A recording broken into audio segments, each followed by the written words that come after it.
ሰውን ስታምኒ ከጀርባሽ ምን እያደረገ እንደሆነ ማየት መቻል አለብሽ። ከኔ ታሪክ ሌሎች ይማራሉ ብላ ወደ ሚዲያ ከወጣች በኋላ በሚሊዮን የሚቆጠሩ ሰዎች ተመልክተዋታል። እኔ መጀመሪያም ወደ ሚዲያ የመጣሁት ሰዎች ላይ ጣቴን ለመጠቆም አልነበረም የመጣሁት። ቲያትር ልትሰሪ ሄደሽ ብሔራዊ ቲያትር ቦርሳ ነበር የምትጠብቂው? ቦርሳ ነበር የምጠብቀው። እንዴት እኔ ፕሮፌሽን ተዋናይ ዳይሬክተር እንዴት የኔ ደብል ካስት ሆና እሷ እንዴት ትሰራለች? እኔ በዛ ሰዓት ላይ መሬት ተሰንጥቃ እሷ ለተናገረችው ነው። እኔ እንግዲህ በጣም አፈርኩኝ፣ የእውነት በጣም ደነገጥኩኝና ይሄንን እንደው ባንቺ ምክንያት እኮ እንዲህ ተሰብሬ ነበር፣ ባንቺ ምክንያት ካርቱ ወጣው እንዲሆንኩ ብለሽ የመናገሩን እድል አግኝተሻል?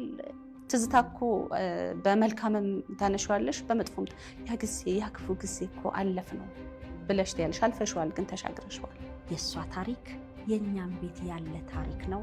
እሷ እንደ መስታወት ህይወቷን ስታሳየን የእኛንም ስህተት አየን፣ ተማርን፣ ይህም ገጠመን ያሏት ብዙ ናቸው።